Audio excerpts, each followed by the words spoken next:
Oke, kita langsung aja ya masuk ke part 2 yaitu tentang tata nama senyawa dari hidrokarbon alifatik gitu. Nah, untuk di part 1 kita udah pelajari tentang pengklasifikasian dari senyawa hidrokarbon yaitu ada alifatik, siklik, dan aromatik. Nah, di sini kita fokusnya untuk tata nama dari senyawa hidrokarbon alifatik saja. Nah, yang di part 1 kita udah pelajari bahwa hidrokarbon alifatik terbagi menjadi jenuh dan tak jenuh kan. Nah, untuk yang alifatik jenuh berarti dia itu hanya terdiri dari ikatan C rangkap 1. Nah, itu yang termasuk golongan C rangkap 1 yaitu alkana. Kemudian untuk yang tak jenuh yaitu alkena dan alkuna. Jadi alkena dan alkuna ini serta alkana nantinya kita akan pelajari tata nama dari ketiga golongan tersebut, alkana, alkena, dan alkuna gitu. Oke, mengapa sih kita harus pelajari tata nama dari alkana, alkena, dan alkuna gitu. Nah, untuk memberikan nama hidrokarbon, maka kita itu harus mengikuti aturan UPAC gitu. Mungkin teman-teman udah pernah dengar ya aturan UPAC, yaitu UPAC ini kepanjangannya International Union of Pure and Applied Chemistry gitu. Nah, mengapa kita harus sesuai UPAC ya? Karena biar ada kesamaan sistem pemberian nama senyawa kimia di seluruh dunia gitu.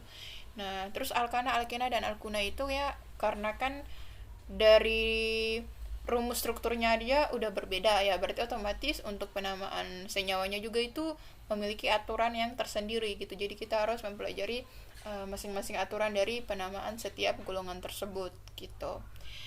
Oke, kita langsung aja ya ke penamaan dari alkana.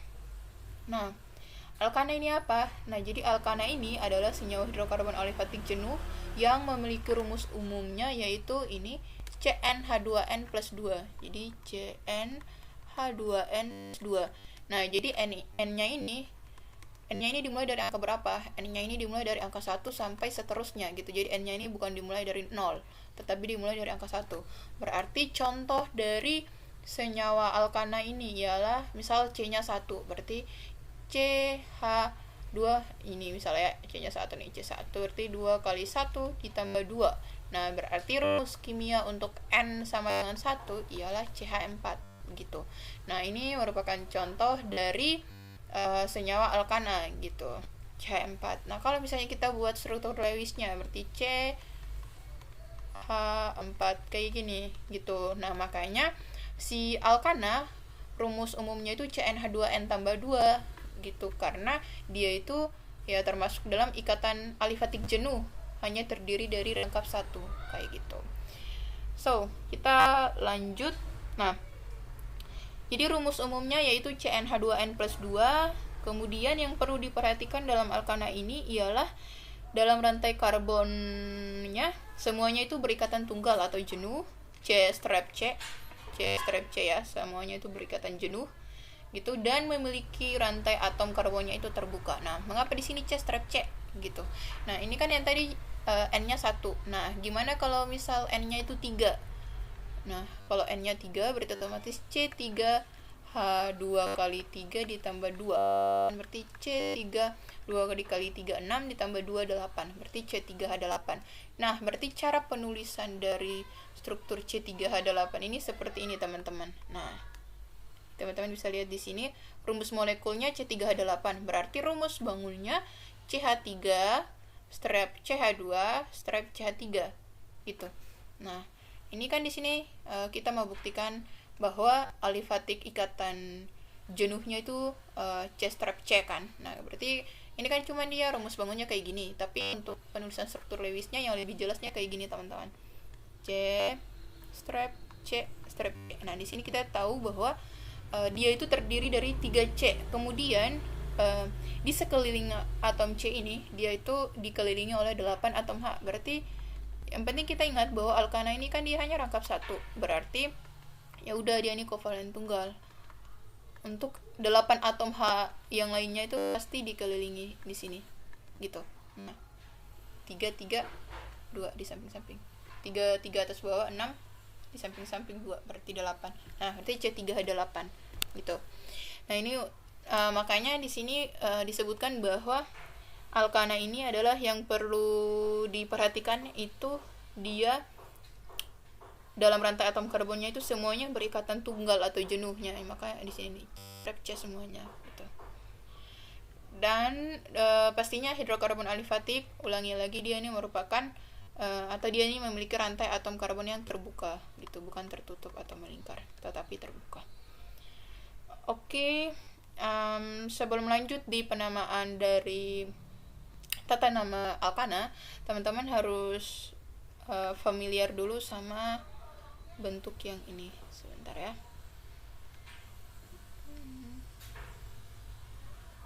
Kita ke papan sebelah. Oke, di sini ya. Nah, jadi teman-teman harus familiar sama. Oke, misalnya kita ngambil contoh dari yang ini. Nama yupak dari si ini tabel yang bagian kanan sini, ini merupakan nama yupak. Misal nama yupak dari rumus molekul C4H10, di sini kan butana. Oke, nah di sini kan butana. Nah, berarti di sini kita udah tahu bahwa nama yupaknya butana dan rumus molekulnya itu C4H10 gitu. Nah, berarti rumus strukturnya itu kayak gimana? Rumus strukturnya itu kayak tadi. Ini kan C-nya ada 4 kan, C4H10 tadi itu 34 dan hanya tinggal di sini. Nah, ini untuk penulisan rumus strukturnya. Oke. Kemudian untuk penulisan rumus strukturnya itu ada 3 jenis. Nah, pertama ini untuk rumus struktur yang kayak biasa, bisa kayak rumus struktur Lewis ini ya. Kemudian cara penulisan rumus struktur yang ada di sini, yang rumus bangun yang di tabel yang di tengah, yang rumus bangun ini biasanya disebut dengan rumus bangun atau rumus struktur mampat gitu, rumus struktur mampat. Nah, jadi bentuk rumus struktur mampat ya dia penulisannya seperti ini. Langsung mendatar kayak gini, dia tidak menulisan kayak ada ikatan C dan C-nya itu kayak langsung terlihat kayak gini. Dia tidak menuliskan seperti rumus struktur Lewis, tetapi ya kayak gini. Berarti CH3 strap CH2 CH2 CH3 ini merupakan rumus struktur mampat gitu. Nah, mengapa teman-teman bisa lihat di sini bahwa dalam penulisan rumus bangun atau rumus struktur mampatnya si CH3 dia selalu berada di samping, ya kan? Teman-teman lihat di sini. Untuk dari C2 sampai C10. Nah, dari C2 sampai C10 kita bisa lihat bahwa penulisannya yaitu CH3 itu selalu di bagian ujung kiri, yang dia yang memulai penulisan dan juga dia yang mengakhiri kayak gini, ya kan? Dia yang memulai dan juga dia yang mengakhiri gitu. Nah, mengapa? Jadi aturannya yaitu CH3 kalau dalam penulisan rumus bangun atau rumus struktur mampat ini, ingat bahwa CH3 dia itu harus penulisannya di yang paling ujung gitu. Oke, atau dia itu yang memulai gitu. Jadi CH3 yang paling ujung, kemudian CH2 itu yang di tengah-tengah gitu. Nah, mengapa? Karena CH3 dia itu hanya memiliki kemampuan untuk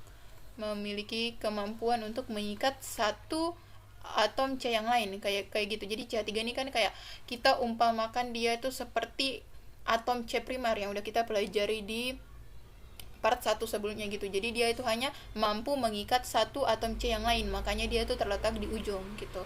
Kemudian CH2. Nah, CH2 itu mengapa dia posisinya selalu di tengah? Ya udah, karena CH2 ini dia merupakan posisi dari atom C sekunder gitu. Jadi makanya dia itu mampu mengikat dua atom C yang lain sehingga posisinya itu di tengah. Nah, kita lihat ya CH2 yang ini. Dia mampu mengikat atom C yang ini dan juga yang ini. Oke. Kemudian CH2 yang ini dia mampu mengikat atom C yang ini dan yang ini. Kayak gitu. Jadi itu aturannya. Jadi CH3 dia selalu di ujung-ujung, ya ujung awal dan ujung akhir, karena ya dia itu hanya mampu mengikat satu atom C yang lain gitu. Jadi sehingga ya CH3 di sini dia hanya mampu mengikat ini. CH3 yang ini ya udah karena dia itu hanya mampu mengikat yang ini gitu.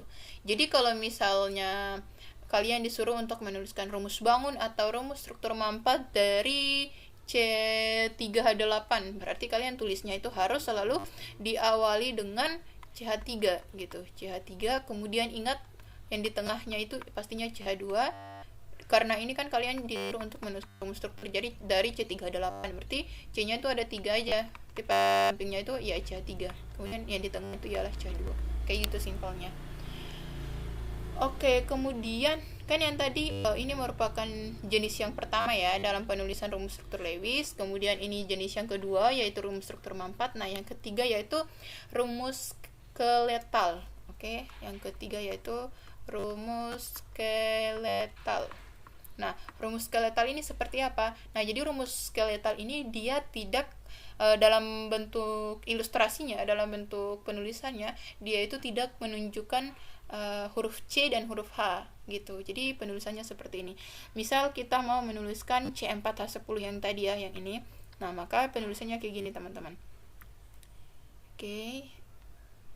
3 1 2 3 4. Nah, jadi ujung-ujung yang ini artinya yang ini. Oke, aku ganti warna dengan yang warna merah ya. Jadi yang ujung yang ini, oke, ini artinya bahwa atom C yang pertama, dan yang ini artinya bahwa atom C yang kedua, yang ini atom C yang ketiga. Jadi di setiap sudut nih, ini merupakan atom C yang keempat gitu. Jadi C pertama, atom C kedua, atom C ketiga, dan atom C keempat. Nah, dan tanpa kita menjelaskan ada huruf H, ada huruf C di sini. Nah, inilah yang disebut dengan rumus skeletal gitu. Kalau misalnya rumus struktur Lewis, kita kan harus kayak tulis secara lengkap gitu. C-nya ada 4, kemudian hanya ada 10 dikelilingi kan. Kemudian kalau rumus bangun kita harus menuliskannya seperti ini. Tetapi ya rumus skeletal kita cuma langsung aja penulisannya seperti gini gitu. Jadi yang di ujung ini merupakan C, kemudian yang di samping-sampingnya itu pasti ada H kayak gitu. Oke, nah itu yang harus teman-teman pahami. Kemudian dari gambar ini dan penjelasan yang tadi aku udah jelasin, nah itu dapat terlihat bahwa dalam senyawa butana itu kan yang tadi nih C4H10. Nah, dia itu memiliki 4 atom C. Oke, memiliki 4 atom C. Kemudian karena dia memiliki 4 atom C, maka atom H-nya itu ada 10. Ya kan? Nah, berarti sesuai itu sama rumus yang si CnH2n tambah 2. Ya kan?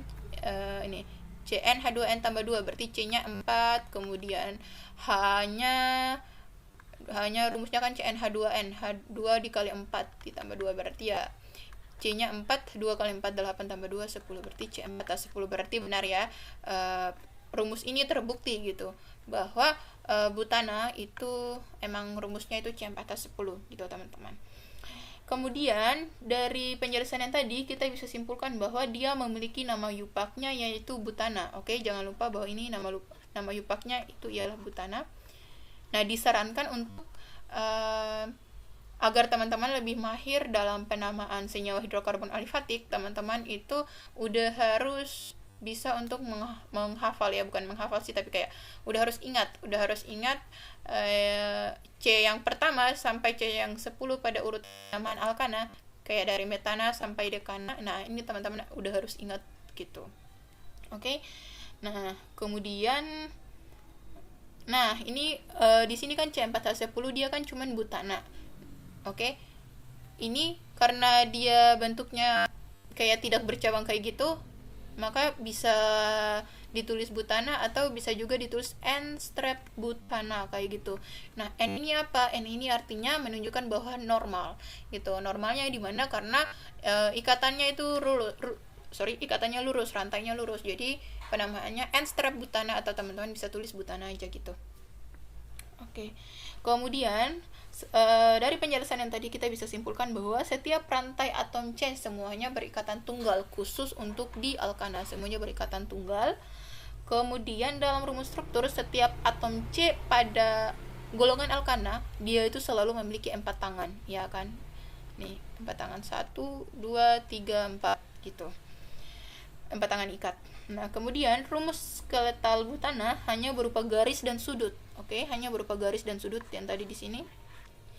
Nah, di mana atom C dan atom H tidak ditampilkan, di mana setiap ujung dan sudut merupakan satu atom C. Jadi setiap ujung ini merupakan atom C dan sudut merupakan atom C juga. Jadi ujung, kutulis ya, dan sudut itu merupakan letak dari atom C gitu. Oke, jadi ini cukup ya untuk intro sebelum kita masuk ke aturan YUPAC untuk penamaan dari senyawa alkana ini gitu. Semoga teman-teman bisa ingat ya. Mungkin part 2-nya sampai sini dulu. Di part ketiga nanti kita akan membahas tentang aturan YUPAC untuk penamaan alkananya, biar nggak kepanjangan. Sekian.